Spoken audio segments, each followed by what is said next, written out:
बरकत जमाल साहब, बहुत ही शानदार और तेज़ तर्रार क्रांति लाने वाली तकरीर हमारे चचे जान जनाब तीरथनाथ मिश्रा जी साहब समात फरमा रहे थे।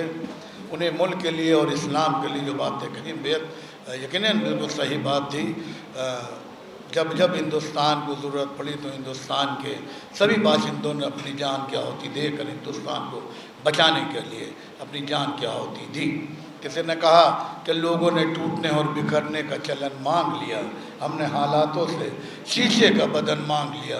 हम भी खड़े थे तकदीर के दरवाजे पर, लोग दौलत पर गिरे और हमने वतन मांग लिया, हमने वतन मांग लिया। तो हमारा धर्म बनता है, इस्लाम की जिम्मेदारी बनती है कि इस्लाम शिक्षा और इस्लाम ने हमेशा हमें बताया है कि बिना शिक्षा के बगैर कोई भी रास्ता मुकम्मल नहीं हो सकता।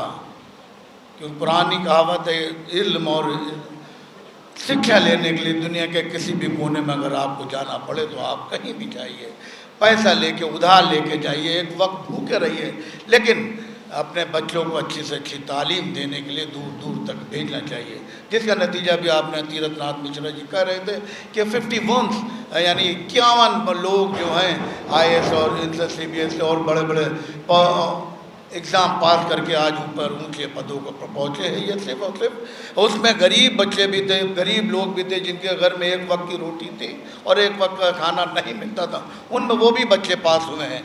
तो तालीम और शिक्षा के बगैर कोई भी चीज़ मुकम्मल नहीं होती। कुरान शरीफ में तीरथ भाई कहा गया है, खलक़ल इंसान ज़ईफ़ा, यानी परवरदिगार कह रहा है कि हमने इंसान को ज़ईफ़ और कमज़ोर पैदा किया। लेकिन वही ज़ईफ़ और कमज़ोर इंसान जब इल्म की मंजिल को कामयाबी के साथ हासिल करते हुए जब मंजिलों को छू लेता है तो कहीं पर राम प्रसाद बिस्मिल, कभी अशफाक़ उल्लाह खान, कभी अबुल कलाम आज़ाद और कभी APJ कलाम जैसा शख्स पैदा होता है जो हिंदुस्तान को अंधेरे में रोशनी की शम्मा जलाने का काम करता है।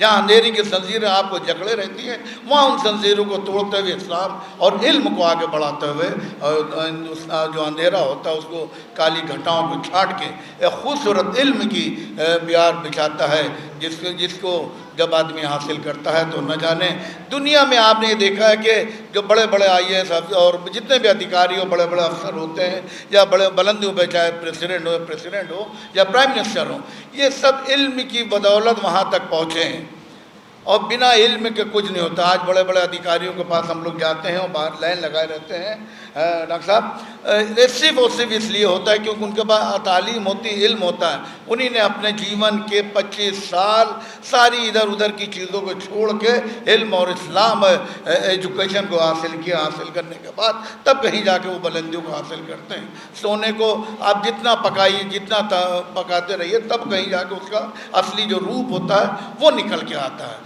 तो बहुत सी चीज़ें रहती हैं कि बिना इल्म के इस्लाम आगे नहीं बढ़ सकता।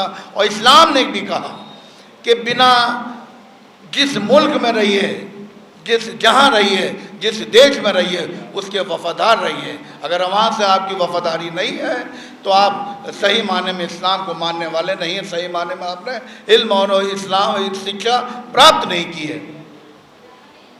तो बिना शिक्षा के, बिना इस्लाम के कोई भी मकसद पूरा नहीं हो सकता। आज हमें ज़रूरत है, जिस तरह बड़ी चेंजेस बहुत जल्दी आ रहे हैं। पहले आज से 15-16 साल पहले यहाँ पे इस क्षेत्र में, पुराने लखनऊ में एजुकेशन और तालीम का ग्राफ बहुत नीचे गिरा हुआ था। तो उन सबको उठाने में हमारे जो पेरेंट्स हैं, माँ हैं, बहनें हैं, जिन लोगों ने बड़ी कुर्बानियाँ दी, तब कहीं जाके यहाँ पे शिक्षा का स्तर ऊँचा हुआ।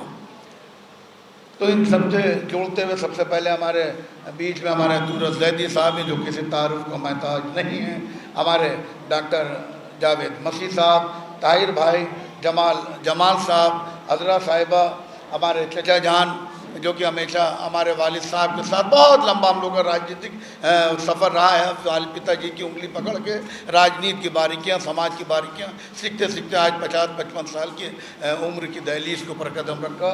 तो उनसे भी बहुत कुछ सीखना सीखने का खूबसूरत मौका मिला।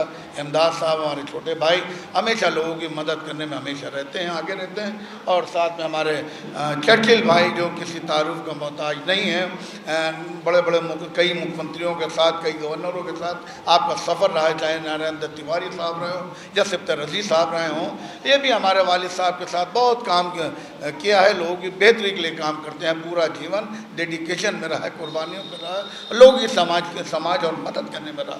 तो ये सब ख़ास करके हमारे जमाल साहब, जिनको मैं मुबारकबाद भी दूंगा, जिन्हें अलग अलग बागों के अलग अलग फूलों को एक गुलदस्ते में ला के यहाँ पेश किया। ये हर साल हर बीच में कुछ ना कुछ इस तरह के प्रोग्राम करते रहते हैं, जिससे कुछ ना कुछ समाज को, माशरे को, खाली इस्लाम मुसलमानों के लिए नहीं है तीरथ भाई, एक मानवता, इंसानियत, ह्यूमन बीइंग अगर नहीं है, इंसानियत नहीं है, तो वो इस्लाम सही नहीं होगा।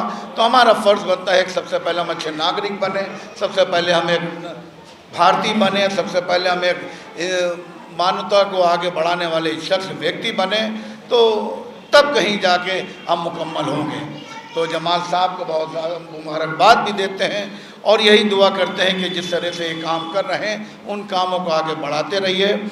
और हमारी भी कोशिश ये रहती है, सेमिनार है, इसमें 8-10 मिनट का भी टाइम लेना भी पड़े, कोई दिक्कत नहीं है। तो इस सेमिनार के ज़रिए लोगों को जो चीज़ें नहीं मालूम है वो भी अलग अलग वक्त हम आपके बीच में आएंगे और बताने की कोशिश की जाती है, उससे सीखने का मौका मिलता है। इंग्लिश में कहते हैं no man is perfect in the world, और कोई भी आदमी पूर्ण रूप से परफेक्ट नहीं होता है। धीरे धीरे जब वो सीखता रहता है तब कहीं आके थोड़ा सीखने को मिलता है। हमारे यहाँ पर साथ में हमारे सहाफ़ी हज़रात हैं, मुसन्निफ़ हज़रात हैं, पत्रकार हैं, हमारे दोस्त बैठे गोरे भाई, खामोशी जिनका ज़ेवर हुआ करती है, लेकिन खामोशी के साथ में बहुत इनकलाबी काम करते हैं। जब हम लोग पॉलिटिकल उसमें डंडे खा रहे होते हैं, पुलिसों के साथ में झड़पें होती, तब उसके बीच में ये लोग अपने जितने भी हमारे मुसन्निफ़ और सहाफ़ी हज़रात हैं, ये कूद के उस दृश्य को, उस मंज़र को अपने कैमरे में, अपनी आँखों की निगाहों में, अपने कैमरे की निगाहों में, अपने कलम की जो खूबसूरती है, बारीकी उसमें कैद करके दूसरे दिन अखबार के ज़रिए, न्यूज़पेपर के ज़रिए, ये टीवी और चैनलों के माध्यम से दिखाते हैं। उनको भी सलूट करते हैं, क्योंकि तू इधर उधर की बात ना कर, तू ये बता के कारवां लुटाएगी। ये मुसन्निफ़ जो ईमानदार मुसन्निफ़ है उनके लिए है ये, तू इधर उधर की बात ना कर, तू ये बता के कारवां लुटा है क्यों। हमें रहजनों से गिला नहीं, तेरी रहबरी का सवाल है। हम मुझको कातिल का तरफदार नहीं लिख सकते, कम से कम वो मुझे लाचार नहीं लिख सकते, और जान नतीली पर रख कर लिख रहा हूँ, या आज के अखबार नहीं लिख सकते। तो ये सब बहादुरी है आज के टाइम पे। जो नहीं बिका वही उसको सलूट किया जाएगा तपते हुए रेगिस्तान में। दूध की नहर निकालने वाले ये लोग, मैं सलाम करता हूँ, और सलाम करता हूँ अपनी बहनों को, माओं को, और जिन लोगों ने अपने इस तपती धूप में अपने बच्चों के साथ में यहाँ पर आए हैं, और भाइयों को जो अपने बच्चों को अच्छी से अच्छी तालीम देने के लिए एक वो यहाँ पे, क्योंकि ये एरिया जो है सूरज भाई, ये तो आप जानते ही हैं कि हैंडवर्क और जरिए कारीगरों से भरा हुआ है, लेकिन बड़ी दिक्कत परेशानी भी है। बहुत सी योजनाएं आपके यहाँ भी आती है, लेकिन उन योजनाएं जो है पॉलिसी इन तक नहीं पहुंच पाती। ये मैक्सिमम जो लोग हैं, कहने में कोई गुरेज हमें नहीं होगा, ये हैंड टू माउथ है। अगर एक वक्त ये काम ना करें, दूसरे वक्त खाना बड़ा मुश्किल हो जाता है। यहाँ तक जुल्म इतना रहता है, अगर लाइट चलिए तो भी इनके पैसे कट जाते हैं। इनके लिए भी कुछ ना कोई ऐसी योजना, क्योंकि आप डिपार्टमेंट से ताल्लुक़ है, तो ऐसी कोई ना कोई पॉलिसी, कोई ना कोई योजना रहनी चाहिए। जो कारीगर, जो हमारे दोस्त जो लोग हैं और जिनके घर में छोटे छोटे अड्डे लगाए हैं, उनके लिए अगर योजनाएं दे दी जाए तो बेहतर हो जाएगा। क्योंकि बड़ी मुश्किल से राइट टू एजुकेशन, शिक्षा का अधिकार यूपीए सरकार ने दिया, उसके तहत बहुत मदद मिलती है, उसको आज बढ़ाया भी जा रहा है। 4 साल से लेकर 14 साल तक के मुफ्त तालीम दी जाती, जिसमें बच्चों का अगर पूरा 8वीं और 9वीं तक पढ़ ले तो कम से कम 7 से 8 लाख रुपए उनका बच जाता है। ये तो हो गई एजुकेशन की, लेकिन आर्थिक स्थिति इनकी बड़ी डामाडोल है, बड़ी मुश्किल से अपना जीवन यापन करते हैं। तो उनके लिए भी कुछ ना कोई योजना अगर लागू कर दी जाए, उम्मीद है, लेकिन कहाँ होगी ये बताना बहुत देर की बात है। तो इन सब के लिए ये सभाएँ यहाँ पर आप सबका खैर मकदम है, और जमाल साहब को मुबारकबाद देंगे कि भाई इस खूबसूरत नशीस को यहाँ पर सजाया और अलग अलग बागों के फूलों को एक साथ लेकर आए। इसके लिए मैं धन्यवाद दूंगा। और मैं कतरा हो के भी तूफ़ानों से जंग करता रहा, मैं कतरा हो के भी तूफ़ानों से जंग करता रहा और मुझे बचाना समंदर की जिम्मेदारी है, मुझे बचाना समंदर की जिम्मेदारी है। और इंकलाब आएगा, वो काला गुलाब लिख के हम इंकलाब लिखें, वो जेल में डालें, हम जेल फाड़ लिखेंगे।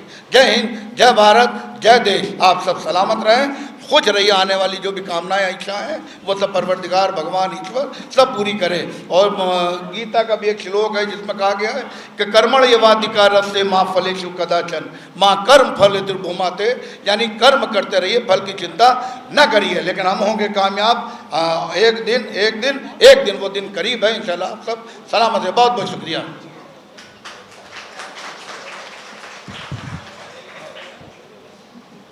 हम अब सैयद